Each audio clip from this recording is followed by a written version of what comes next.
This is a twisted tale of murder, greed, and unbelievable deception. Harboring these types of secrets resulted in the most extreme, horrible things happening. This is the biggest example of a fall from financial grace. A true crime story with more shocking twists than a Hollywood thriller. He's diabolical. He's a sociopath. He's a psychopath. He thinks only of himself. It's hard to believe these secrets and lies would end in murder. A business empire destined for greatness. They made $12 million gross their first year. It goes from dream to nightmare. It's fucked up. You can't trust anyone. Your family, your friends, or your business partners. I had a gun in my office. He just wanted to escape. Greed is a bottomless pit and deadly sin. He's on a round-the-world surf trip. He's willing to destroy anyone in his path to earn as much money as possible. He doesn't want to be found. This is a spine-chilling tale of how far some people are willing to go to keep their secrets hidden and their deadly deeds in the dark. One of the worst things I saw in 26 years as a prosecutor. A secret to die for.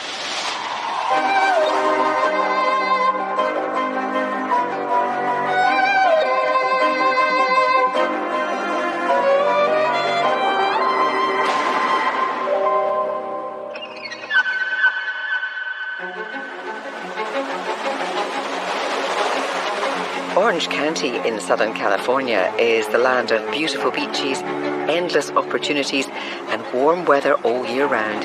It's a place where dreams come true. The coastal cities of Orange County are absolutely beautiful. It is one of the most beautiful places in the entire world. I grew up in this community surfing, boogie boarding, sandboarding, and going to school with kids that are driving Mercedes-Benz and Porsches. You see people in the entertainment industry, right? Artists, and the people are generally not only just beautiful, but they're friendly. Southern California offers a world of opportunity to those who work hard and dream big. 29-year-old Ed Shin and his wife Karen are living the dream. They had 2 children and had established a really good life together. They were very outgoing, entertained a lot, and both of them supported each other. He went to UC San Diego, which is a difficult school to get into, even for excellent students. Ed Shin is an impressive young guy. He worked for Merrill Lynch and some very well-known, very well-respected financial institutions. He was somebody who clearly had a drive to succeed. Ed is a young publisher. He runs a sports magazine out of Las Vegas. Community involvement and family time are important to Ed and Karen. Ed Shin met his wife at a Bible study camp where they were both counselors. A lot of their friends were involved in a community church. I think it gave them some type of foundation. People want something they can lean on to. Some of the best business opportunities come when you least expect it, from a friend in the community. I met Ed Shin through church. Ed seemed like he wanted to be a better father, a better husband, and even a better Christian. Joseph Gray was the owner of Lead Generation Technologies.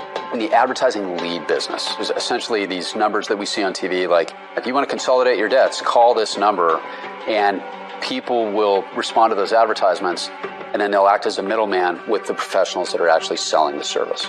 These were lucrative opportunities. Joseph really took a liking to Ed. He was charming. He showed a lot of potential. In Joseph, Ed finds a friend that understands the trials and tribulations of running a business. The magazine Legends, it didn't always necessarily follow through the way Ed had imagined. Sometimes he would allude to the commutes to Las Vegas where he had a publishing company and the challenges of running that. I think it was affecting his relationship with his wife. Joseph liked him so much that he decided to throw him a lifeline.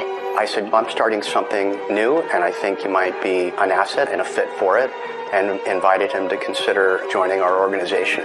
Joseph sees Ed as a kindred spirit, a perfect right hand to help propel the success of his business. He was hired to be the vice president of business development for the company. Joseph had a lot of faith in Ed. He basically gave him the keys to the kingdom. He was raising someone from the ground up in his own business and showing him the way. So I think they became very close. Joseph really went above and beyond to help him, not just in business, but with his family life as well. Ed was trying to close on a house, and he was having issues being able to complete that transaction. So my wife and I ended up buying it for him. There was a bond there. That's a pretty intimate thing to offer to buy somebody a house.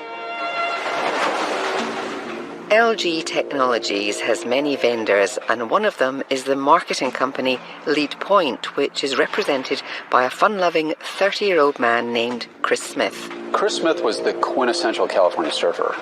He wanted to be a professional wakeboarder, but he has an injury, and then he decides that he's going to get into the advertising business. Chris Smith was an entrepreneur, always looking for the next big thing. Ed and Chris met each other. They were dynamic guys that had a similar philosophy, and they get to be fast friends. Ed took a liking to Chris in the same way that Joseph had taken a liking to Ed. Ed saw in Chris the ambition and drive needed to break through the lead-generating business. Ed's in a position to where he can hire a team. And he goes, what's going to take us to the next level? That is when he brought in Chris Smith as a consultant for LG Technologies. Ed and Chris made a great team with the different abilities and talents that they both possess. Chris was really in the creative side of the ads. Chris, as a copywriter, was in his element. It was like breathing air to him. All these ideas are just going in his head, and out comes this perfect pitch. Ed was delivering those leads directly to advertisers who could bid for them and pay for them. A big part of securing new clients is the larger-than-life excitement created by expensive parties, fancy dinners, and exclusive perks. They would go to Las Vegas, and different companies would meet, mingle, interact. Ed is a salesman, so what client wouldn't like being taken to nice dinners, nice bottles of wine, trips to Vegas? He spent a lot of money schmoozing with clients and showing them how much money that he was bringing in. Ed takes his responsibility to attract new clients to a new excessive level beyond what Joseph was aware of. He was regularly flying to Vegas, and not just on a commercial flight. He was taking private planes, getting private rooms, the most expensive liquor, the best food. Ed had a taste for the finer things, and he didn't spare any expense in that regard. Chris enjoyed the benefits of being Ed's friend. He liked to be part of that environment. They were able to build out these marketplaces of buyers that we needed. We were on a really nice trajectory. Everything seems to be going great, but Ed and Chris are keeping a jaw-dropping secret from their boss. About 3 months after Chris had been working at LG Technologies, he quickly left the business, and a couple months later, Ed Shin followed suit. Now Joseph Gray is like, what just happened? Why would they leave? It didn't make any sense. There was something going on. Ed and Chris realized that they were kind of sick of making money for other people, and if they started their own business, they would be able to apply their ideas and maybe make a fortune. To make the betrayal even more personal and painful, Joseph learned that Ed and Chris' new business will be in direct competition with his company. They've started another business that does the exact same thing, just without Joseph being a part of it. Ed and Chris call their new company the 800 Exchange. The startup employs their tried and tested winning strategy. Chris is in charge of creative, and Ed is the money man. One of the strategies that Ed Shin used would be to fly them to Vegas, get the high roller tables, to hire girls to stand by their side, to spend hundreds of thousands of dollars on expensive food and liquor, be there for several days, and just basically drown them in money to show them the worth of the company and to get their investment. Their formula was working. They're knocking it out of the park together. They were making money hand over fist. It was extremely lucrative. The 800 Exchange is doing so well that Chris convinces his younger brother, Paul Smith, to move from Oregon to California to work at the company. Paul and Chris they're more than just brothers, they're best friends. For Paul, this was an opportunity to leave the rain, to come to where it's always sunny, to work with his brother, to have his children be closer to their fun uncle, and to make a ton of money. Back at LG Technologies, Joseph Gray is worried that Ed and Chris may have also stolen from him. I literally, like a detective, had my office littered with different evidence that I found, going through thousands and thousands of corporate emails, piecing together what exactly had transpired. Joseph Gray goes a little bit deeper in his company and has a forensic accountant come in and evaluate the books. And they realize, holy cow, we were ripped off. Hundreds of thousands of dollars have been billed to a client, but the money had been diverted. Driving the final nail into the coffin of their friendship, Joseph traces the missing money to its final destination. Those funds went into Ed Shin's personal bank account. I had been backstabbed by Ed. The ultimate betrayal from someone that you met in a Christian-based setting, you ask yourself, how can I have faith? How can I trust anyone again?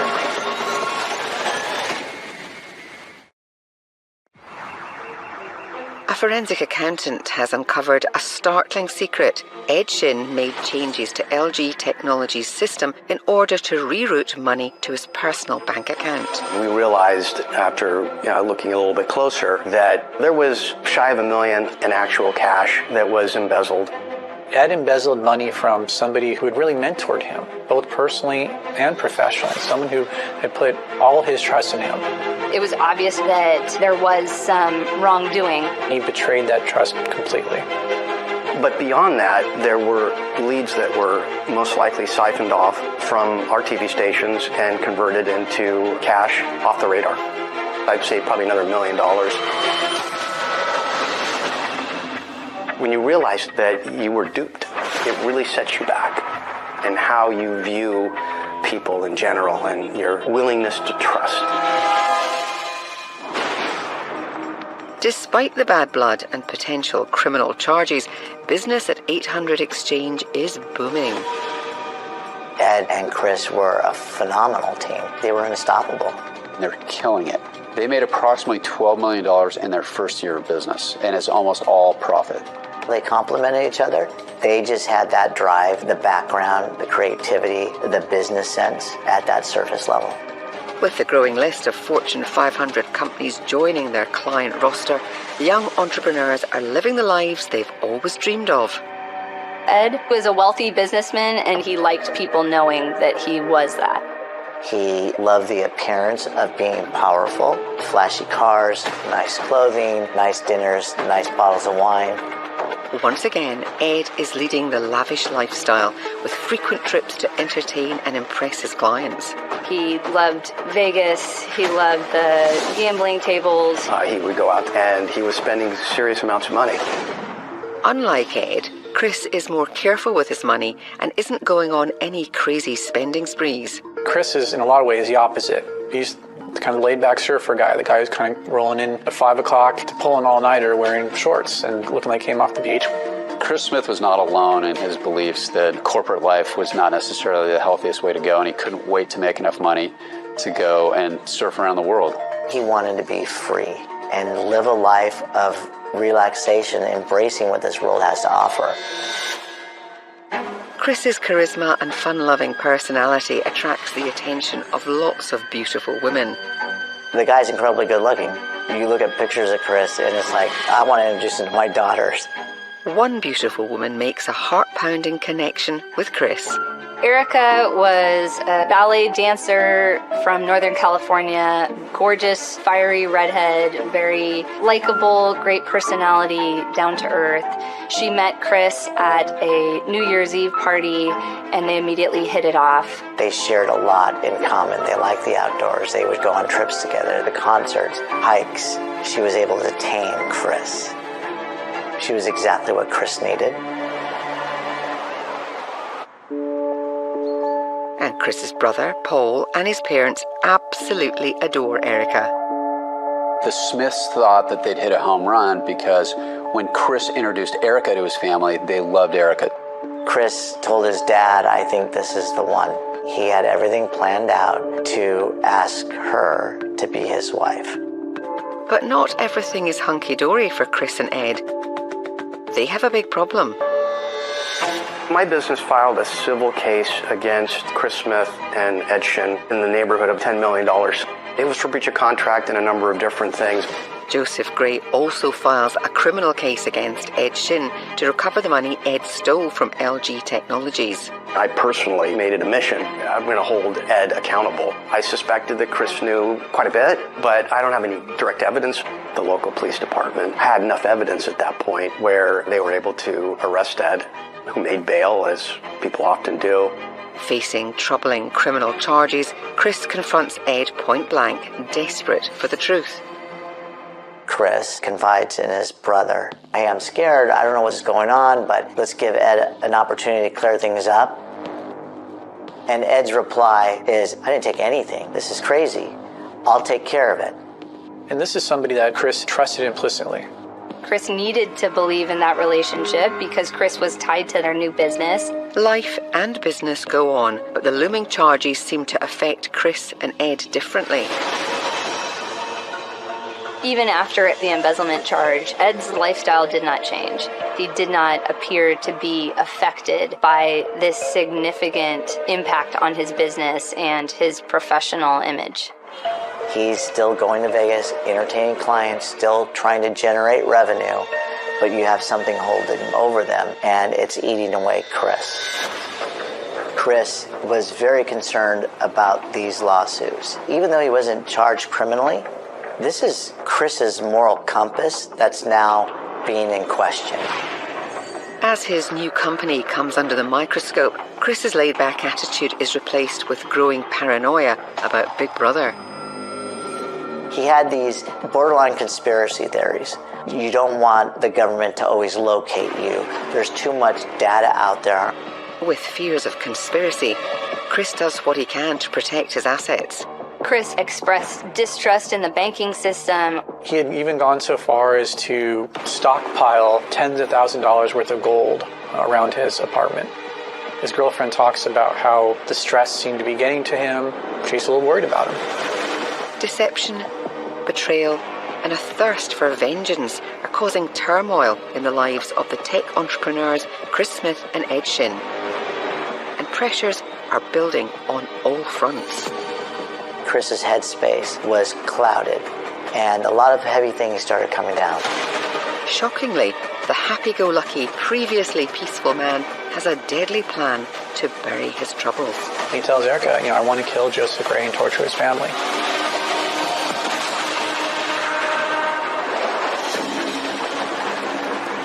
Chris Smith is a man driven to the brink of desperation and despair. Chris had told Erica that he wanted to torture Joseph Gray and his family for what they had done in terms of bringing this lawsuit forward and putting him under this stress.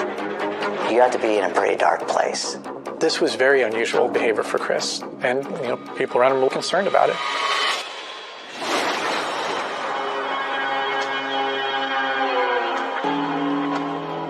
Joseph Gray is in a legal fight with his former employees, and now he fears for his life.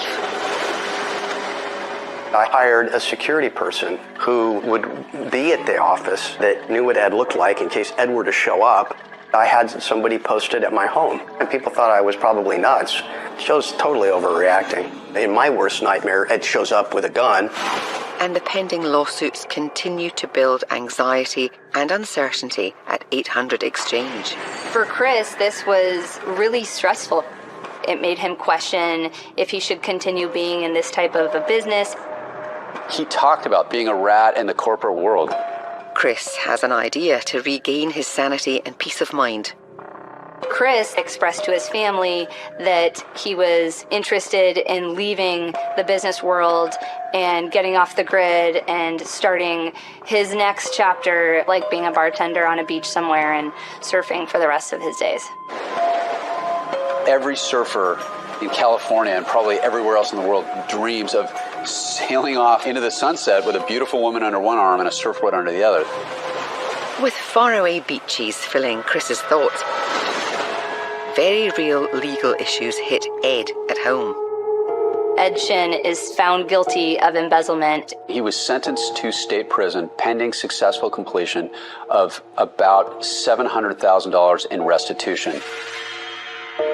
If Ed paid that restitution, that would be the end of it. He would avoid jail time. As part of the deal, Ed needs to come clean and tell the truth to the courts, to Joseph, and to his business partner, Chris. What Ed did was calculated. I can get this company off the ground by stealing over here, and then if they do catch me, then I only have to pay back a small portion. You're looking at maybe something north of $2 million in total that Ed managed to embezzle. And we agreed that we would also settle the civil case. The dismissal of the civil case against Chris meant he was no longer involved in the legal battle with LG. The settlement brings Ed a step closer to ending his legal troubles. But how can Chris trust his business partner after all these blatant criminal secrets and lies? He basically says, yeah, I was skimming off the top, but, I deserved it. I wasn't being given what I should have been given by Joseph Gray. The cat was out of the bag, and Chris became angry. That's the point when Chris realized Ed was not exactly who he had shown himself to be, that he would not be a good person to remain in business with. Chris realizes he's my partner, and he's the person who I have to ultimately trust. This is a guy who stole from somebody who was kind of bringing him up last time. Is he going to do it to me? He learns that his partner is shady, that he has a whole other side of his personality, and this is beginning to go from dream to nightmare from the perspective of Chris Smith. With the disappointing and shocking secrets now revealed, Chris worries about his own finances. Ed is now a convicted embezzler. Chris realizes that he's in business with a guy who's a felon fraudster. And that is a big problem when the felon fraudster is also the one that's in charge of all the business accounts. Chris suspected that Ed might try to use money from 800 Exchange to pay his restitution. Chris confides in his brother. I'm not going to let him get away with this. He's not going to take advantage of me. It got to the point where Chris started pushing Ed, open up the books, show me the books. And Ed didn't want to do it.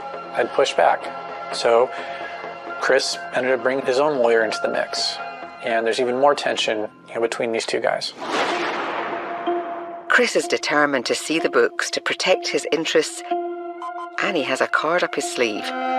Because 800 Exchange was tied into it, for this agreement to fully come to fruition, Chris was going to need to sign off. If those signatures weren't on that document by a certain date, Ed was going to jail.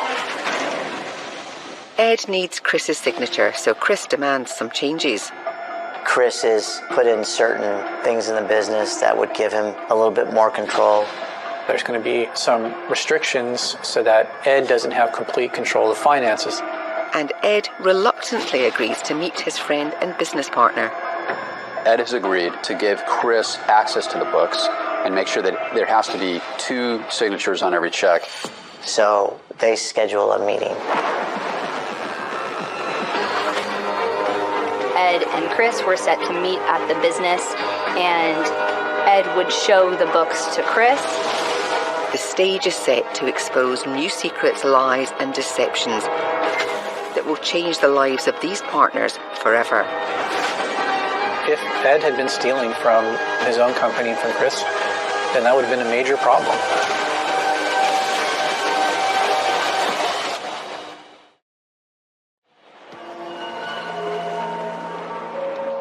On June the 4th, 2010, the two friends meet at their company office to go over the financial records.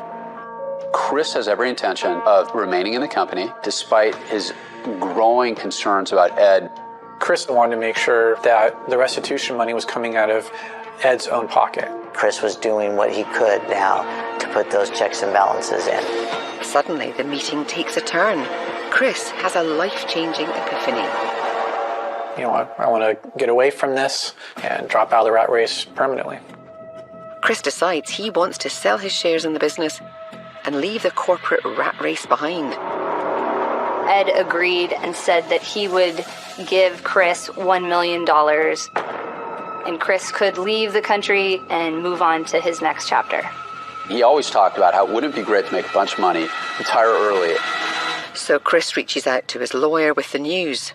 Hi, I agreed in principle with Ed to buy me out. Chris's attorney gets an email saying, okay, forget everything we've worked on for the last several months. I've changed my mind. Chris's attorney is really surprised at this. They had not discussed him just up and leaving the company. That was his fantasy, that was his dream, to go and surf the world, get off the grid, get off the hassle.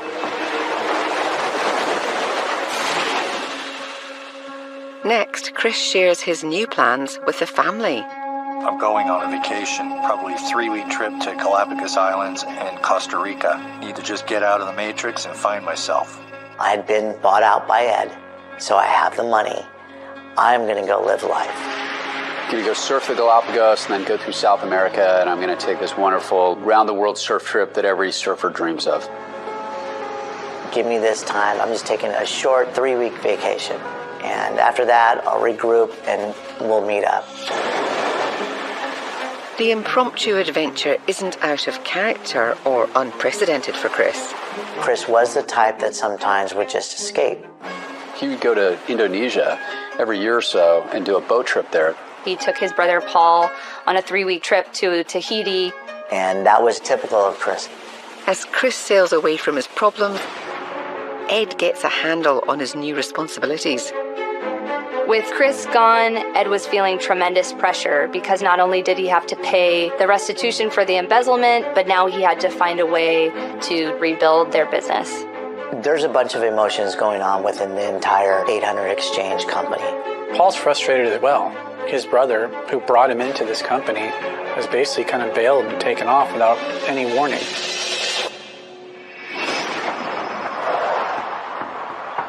Problems are not the only thing Chris leaves behind. His girlfriend is stunned by a blunt goodbye message.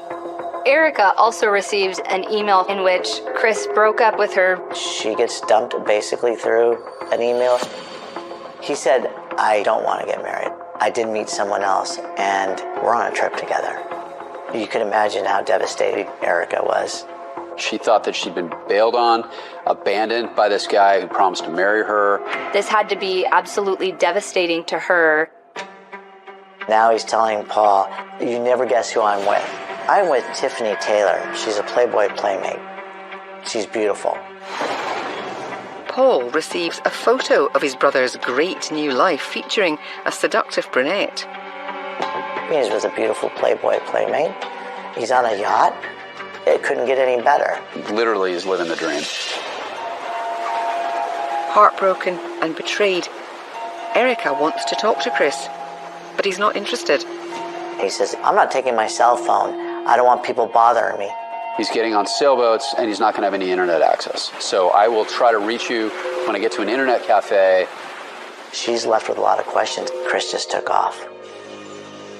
Chris is away travelling the world, and Ed and Paul struggle to keep the 800 Exchange successful. It's not so easy without Chris and his brilliant copywriting. Ed was faced with being made to stay back and save the business while Chris was able to freely travel the world. The creator, the artist, is never coming back. He's bought out. The business is in limbo. This would not have happened if Chris didn't leave.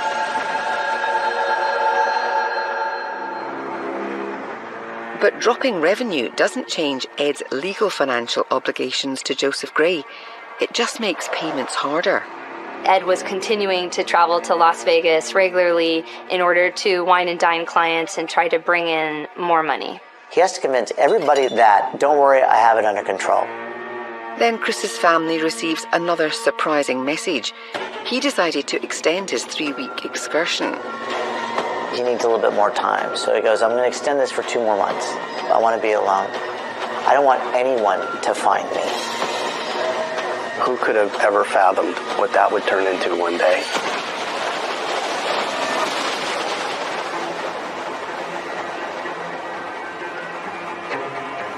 It's a troubling time for the loved ones of Chris Smith as he extends his vacation, leaving his family wondering what is going on.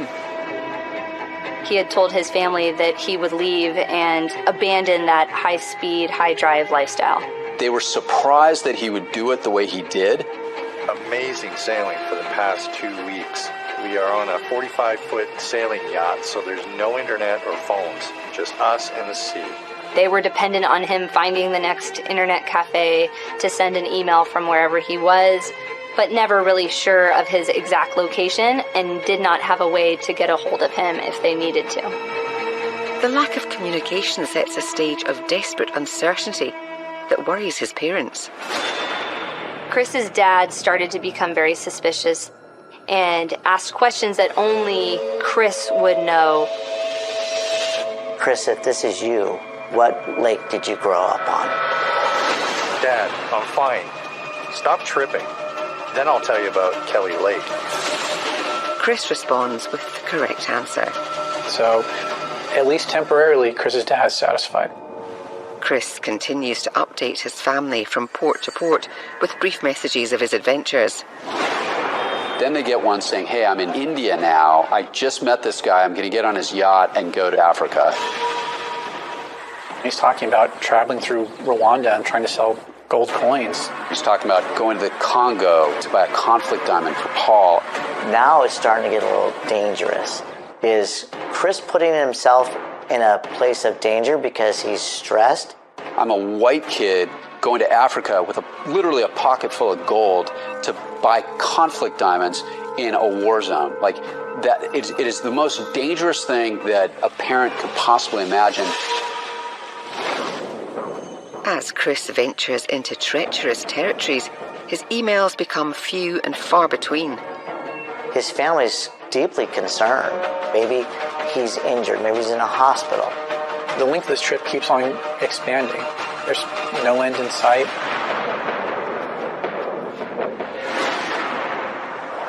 "4 months after Chris Smith's exit, the 800 exchange is struggling to stay profitable. But money attracts money, and Ed Shin knows it. As he tries to keep this company together, Ed's still holding these Vegas events. Paul goes to a dinner with some clients, and Ed usually has beautiful women there for entertainment. And lo and behold, across the room, the person that he thinks is on this round-the-world sailing trip with Chris Smith is literally sitting there at the 800 exchange party. Holy cow. This is Tiffany Taylor. Paul recognized her from the one picture his brother had sent him. He's ecstatic. How is Chris? I know everything about you. And she looks at him like, what are you talking about? Like, aren't you supposed to be on a boat with my brother? And she's like, I'm so sorry, I have no idea what you're talking about. Tiffany's reply leaves Paul speechless. If Tiffany Taylor didn't know Chris, then who was Chris with and what was he doing? Paul's brain is just about ready to explode. No one has any clue what's going on at this point.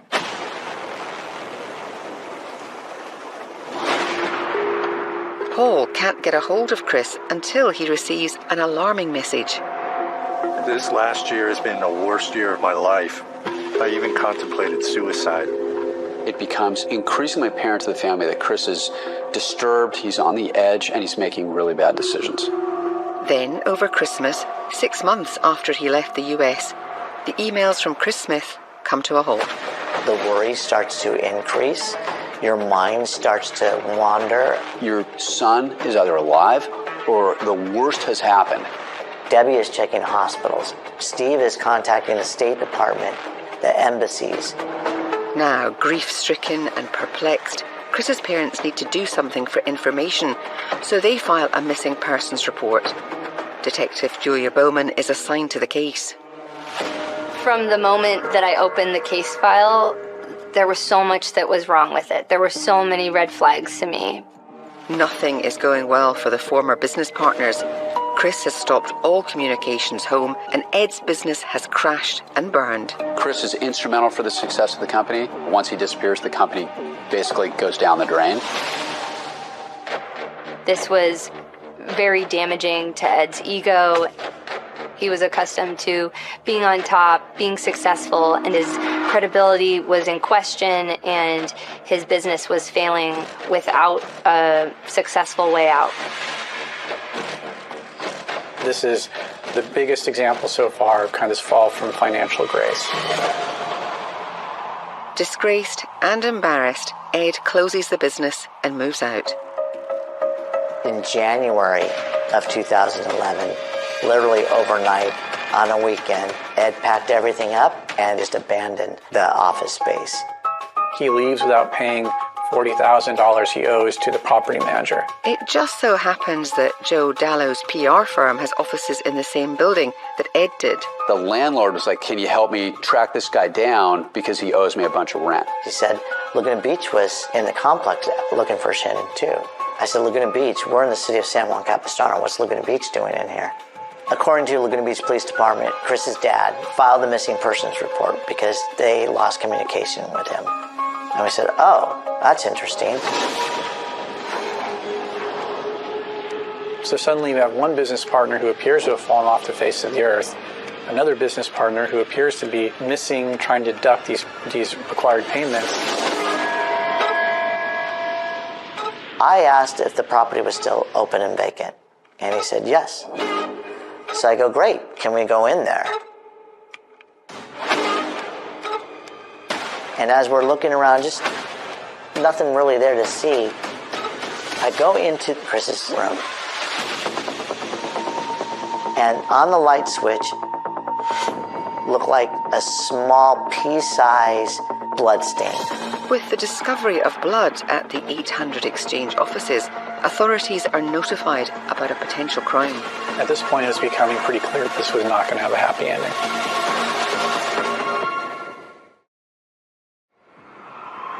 The discovery of blood at the 800 Exchange offices leads Detective Julia Bowman to get a search warrant. When we walked into the business, it was pristine condition. Nothing was out of place. Nothing really stood out. We directed the crime lab technicians to Chris's office, and they sprayed luminol. And it lit up like a Christmas tree. There was blood spatter on the ceiling, on the walls, on the ground. And it's looking like foul play is absolutely involved. Then they pull up the carpet, and there are huge stains of blood. Blood samples are sent to the lab, and the results stun everyone.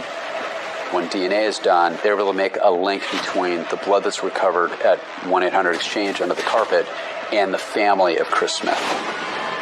Chris Smith wasn't taking time off. He was dead. All he wanted to do was enjoy his life, spend time with the people he loves, and now he can't do any of those things. And the lingering question is, if Chris died months ago, who's been sending all these emails? The investigation has taken a deadly turn, and a digital forensic analysis of Chris's communications reveals a depraved secret hidden for over a year. What is being portrayed as being sent from all over the world was coming from Ed's computer, from his own office. It's a startling secret. Ed Shin fabricated the twisted story and impersonated Chris to deceive everyone. These guys hung out together for years. He has enough information to sell it. Chris never left the U.S. Chris never wrote to his parents, never sent a message to Erica. Every email he sent was a lie to the family of a dead man. And to do that dozens of times over months and months and months, I mean, that's dark. Ed had motivations and secrets he felt were worth killing his friend for, but police need to prove that the church-going businessman is a calculating, cold-blooded murderer. There's the Ed Shin that everybody knows, and then there's the real Ed Shin. Ed was able to present himself as a church-going family man, but Ed lived a life of a lie. Deception certainly seems to come easily to Ed Shin. As detectives dig into Ed's past, ugly truths and hidden secrets start scratching into the light of day. When Ed was in his early 20s, he was living with his parents in their mansion. One day, Ed's parents received an email that their son had been kidnapped, and if they ever wanted to see him alive again, they needed to pay the kidnappers $1 million. the FBI got involved, and they realized that the email had been sent within the Shin's home. Ed was extorting his own father for money. With substantial evidence stacked against him, criminal investigators exposed the brutal truth hidden behind Ed's secrets and deceptions. Reconstructing Chris's last known whereabouts uncovers a backstabbing, ruthless killer. Here's the truth of what really happened. It was the evening of Friday the 4th of June 2010. Ed and Chris meet at 800 Exchange. Everyone else is left for the day. Chris asked Ed to see the books for their business, and Ed refused. Ed can't let Chris see the books because there's no money left. Ed has already stolen from him, and he's ripped him off to probably every dollar that they've made. Chris is going to stop him from controlling the money, which is going to prevent Ed from stealing from their own company so he could pay his debt. As soon as Chris actually sees the books, he's going to file a lawsuit. Faced with his secrets and lies being exposed, Ed makes the brutal decision to murder his friend and business partner to keep his deceitful actions hidden. And he attacked him from behind with a baseball bat. Ed just violently, relentlessly bludgeoned Chris to death. Ed Shin has done the unthinkable. And now he needs to cover his tracks. I've got to clean it up before anybody comes in. He sends an email out to everybody saying, hey, don't come in on Monday. Ed had directed a cleaning crew to literally repaint everything and clean all the carpets. He needs to come up with a story to explain what happened to Chris, so Ed spins a huge lie and secretly takes over Chris's online identity. The audacity to pretend to be Chris to the people he loved and to write letters and give them a sense of hope that Chris was alive but traveling around the world, and then putting dark messages into those emails about Chris contemplating suicide and sending that to his parents. If it's going to save him, he doesn't care who he walks over or who he hurts. He's diabolical. He's a sociopath. He's a psychopath. Hoping to find Chris's body and closure for the Smith family, authorities dig deep. The night after Chris Smith went missing, Ed Shin's phone pinged out the middle of nowhere in the Mojave Desert in between Mexico and the United States, where he remains for about the time it would take to bury a body before driving back into Orange County. There were multiple searches, but it's really difficult to find a human body in a shallow grave in the desert. Chris's body was never found. The location of Chris's remains is a cruel secret Ed refuses to unravel. Ed was arrested as he was trying to get on a flight to Canada. There's disbelief, of course, but there's also this feeling of vindication. I had the premonition that Ed was capable of murder. He had the ability to play a role and to come across as somebody who's God-fearing.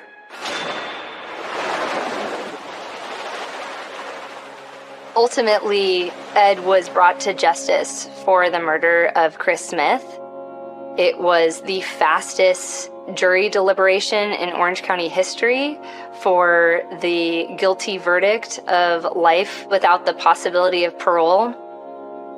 It is literally a wolf in sheep's clothing scenario. He's now in a place where he can no longer continue this pattern of lies and secrets that can harm anyone else.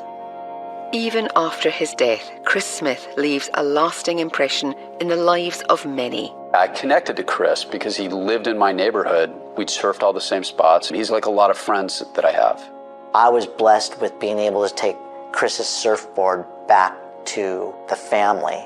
And when I was asked to do that, that was an honor for me. I got to know Chris through the eyes of his family. When I visit the Smiths, I feel Chris's presence. There's nothing that can be done to repair the damage that was done. Chris Smith lost his life. It's a terrible outcome. And for what?